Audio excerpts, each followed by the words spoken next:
Welcome students, this is Miss Nupur and let's start with the second chapter, that is population dynamics. Now, what is population dynamics? It is the study of the changing pattern of population size, population growth and population distribution. So a change in the pattern of these three, that is size, growth and distribution of a population, is known as population dynamics. So the study of this changing pattern is known as population dynamics. It is a field that tracks the factors related to changes in population. Okay, and these factors can be fertility rate, life expectancy, and predicting this population changes, right? Predicting the population changes is very important. Why so? Because these demographic trends, demographic means related to the structure of population study. So these trends impact economic, social and environmental systems. So if there is an increase in human population, it can impact the quality of natural resource that is present there. For example, biodiversity, air, land and water. These are the natural resources. Okay, so an increase in population will have an impact on these. So in this chapter, we will learn about the various factors and features of population. The first topic is world population. Now, the population in the world, it has grown tremendously. Okay, over the past 200 years, there is a growth witnessed in the population.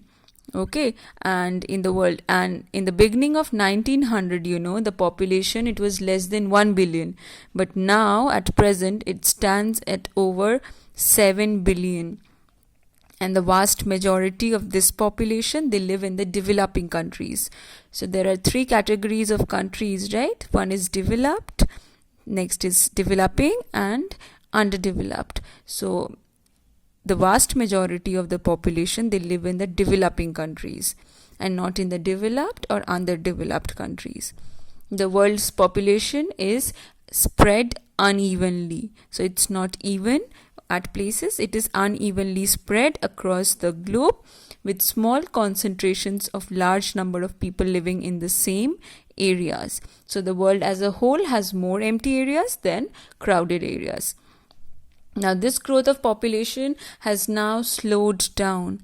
Okay, but actually what will happen in future is very difficult to predict. Whether there will be a growth witnessed or there will be decrease in the population, it is very difficult to predict. Why so? Because if there is better healthcare facility, then there will be decline in death rate, which could lead to an increase in the population. Whereas if there is an outbreak of new disease, right, this could mean a decrease in population. For example, impact of AIDS in Africa. Okay, and if a war may break out then, which would also mean a decrease in the population then. So though the rate of the global population growth is predicted to decrease, we are not sure when zero population growth will be reached. Okay, and some people, they have suggested that this will occur probably in the early 2020s, but others think that the global population will reach to about 10 billion by 2100. And this is a graph. It is showing growth in human population. Okay, here is the population in billions they have mentioned, and here are the years written: 1750, 1800, 1850, 1900, 1950, 2000 and 2050. Okay, and this is the graph, how they have represented increase in population. Then distribution of population in the world. Now the distribution of population, it describes the location and number of people living on the Earth's surface. So it can be represented by a population density map. Now this population density map, it represents a ratio of population with respect to area. It is represented as the number of people per square kilometer. Now we already know this, that the world's population is unevenly distributed. So some places are sparsely populated, means contain few people, okay, and places which are densely populated contain more people. Sparsely populated contain less people, okay, and sparsely populated places, they tend to be difficult places to live. For example, places with hostile environments like Antarctica, mountains and deserts. So places which are densely populated, they have favorable environments. For example, Europe and Southeast Asia. So places with hostile environment, okay, they are very difficult, where it is very difficult to live. They are Antarctica, mountains and deserts. And places which are densely populated, they are favorable. They are places with favorable environments, for example, Europe and Southeast Asia. Now, the above map that you can see, it shows patterns of population distribution for the entire world by using shades of colors, if you can see. So it shows that the world's 3 largest population concentrations all lie on the Eurasian landmass. Eurasian means it is a combined continental landmass of both Europe and Asia. Okay, so it is called Eurasian landmass. That is East Asia, South Asia and Europe, each also associated with ancient civilizations. Okay, so each is associated with very ancient civilizations. And it also reminds us that the overwhelming majority of the world's population inhabits the northern hemispheres. So we know the earth, the globe is divided into 2 hemispheres, northern and southern hemisphere.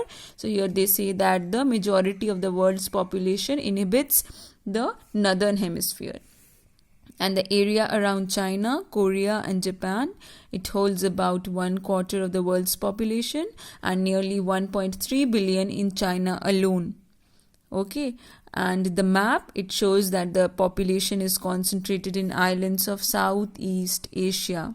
Okay, so India lies at the center of the South Asian concentration with its extension to Pakistan, that is here.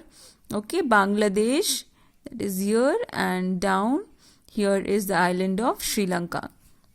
This is one of the greatest concentrations of people on earth with about 1.5 billion people. So for China, it was 1.3 billion in China, alone in China. And here, it is 1.5 billion people. Okay. And this is a region with a rapidly growing population. Okay, and the capacity of the region now to support this rapidly growing population has already been exceeded. Okay, the capacity of the region to support this population has already been exceeded. Most of the people here are mostly engaged in primary activity. So there are 3 types of activity. We know it: primary activity, tertiary activity and secondary activity. So here the people, they are engaged in primary activity. And Europe is the 3rd most populated region with around 700 million people. Now, unlike the 2 regions mentioned above that we studied just now, the terrain and environment are not closely related to population distribution. Okay, and another contrast lies in the fact that the majority of the European population, majority of the European population, they live in cities and towns, and the rural countryside, they are more open and sparsely populated, means very few people live there in the rural countryside. Okay, and majority of them, they live in the cities and towns. So these contrasts with the East and South Asian clusters reflect that the impact of the Industrial Revolution on Europe over the last 200 plus years. Now, based on the above information, we can divide the world's population distribution into 3 main groups. One is areas of low density, okay, that is less than 10 people per square kilometer.